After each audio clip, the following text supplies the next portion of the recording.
Nk'uko mubizi, igikorwa c'iyandikwa ry'abarundi bazokwitaba amatora yo mu mwaka w'2025 haba mu gihugu hagati no hanze y'igihugu, mu buserukizi bw'Uburundi mu makungu, hamwe no mu basirikare bari mu butumwa bwo kugarukana amahoro n'umutekano mu bihugu vyo hanze, caratanguye kuva kw'igenekerezo rya 22 Gitugutu umwaka w'2024, kikaba kizosozerwa kw'igenekerezo rya 31 Gitugutu umwaka w'2024 igihe c'isaha 11:30 zo ku mugoroba. Vyumvikana neza ko tugeze ku munsi ugira kane kuva ico gikorwa gitanguye. Igitigiri tumaze kuronka c'abamaze kwiyandikisha mu gihugu hagati kugeza kw'igenekerezo rya 24 Gitugutu umwaka w'2024, nukuvuga inyuma y'imisi 3 iyandikwa ritanguye, abamaze kwiyandikisha bangana n'1,000,000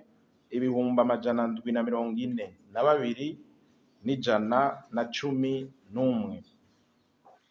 Nukuvuga ni ibice hafi 29% dufatiye ku bantu twiteze ko bashobora kuzokwitaba iryo yandikwa. Iyandikwa ry'abazotora mu mwaka w'2025 ku ntara ibitigiri vyifashe uku gukurikira gushika ejo, ivyo uyu munsi ntibirimo.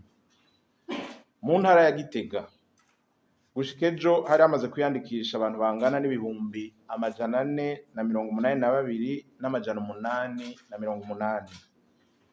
Mu ntara ya Butanyerera gushika ejo hari hamaze kwiyandikisha abantu bangana ibihumbi 423,961. Mu ntara ya Bujumbura hari hamaze kwiyandikisha abantu bangana ibihumbi 354,581. Mu ntara ya Buhumuza abari bamaze kwiyandikisha gushika ejo bangana n'ibihumbi 274,913. Mu ntara ya Burunga bangana n'ibihumbi 205,776. Ibiharuro vy'abamaze kwiyandikisha hanze y'igihugu tukaba tubirindiriye ico gikorwa kirangiye, kuko bitoroshe kuronka ivyo bitigiri ku munsi ku munsi. Umugwi seni urakeje abarundi bamaze kwitabira ico gikorwa, uhereye kuri nyenicubahiro umukuru w'igihugu n'umutambukanyi wiwe, hamwe n'izindi ndongozi nkuru zo mu gihugu.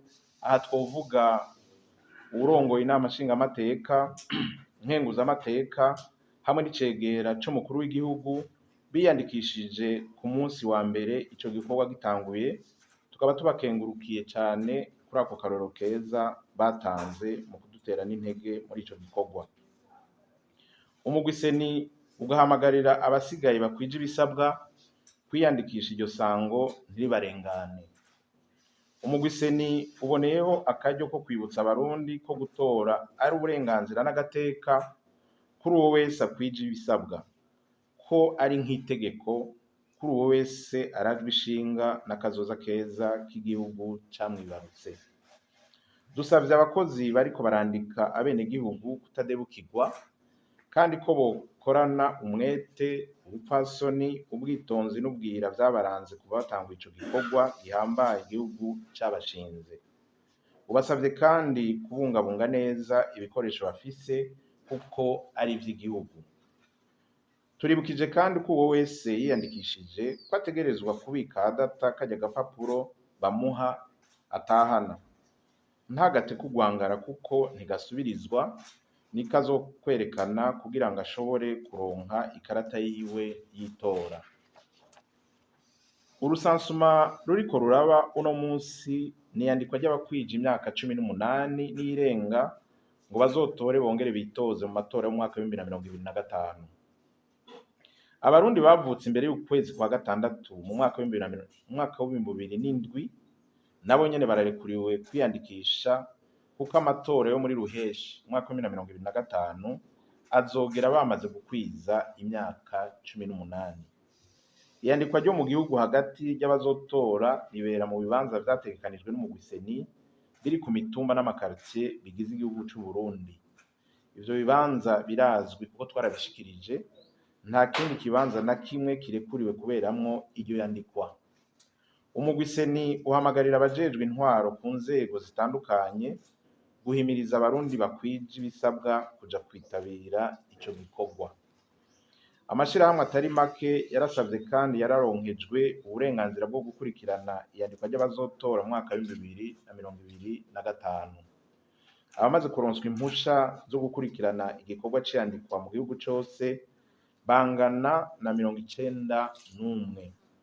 35 bo mugambwe SNL, 16 bo mw'ishirahamwe Onelope, 10 bo muri SECAB, 21 bo muri ACOPA, n'8 bo muri ABA.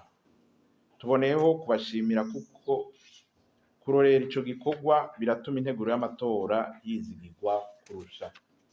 Iruhande yabo baronkejwe impusha zo gukurikirana ico gikorwa ku rwego rw'igihugu cose, imigwi ijejwe amatora ku rwego rw'intara sepi ibandanya iha impusha abo bose bavyipfuza kandi babisavye.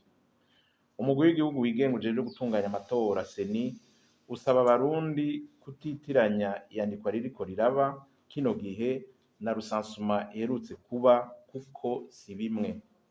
Urusansuma rwabaye rwari rwerekeye iyandikwa ry'abenegihugu bose, uburaro, uburimyi n'ubworozi.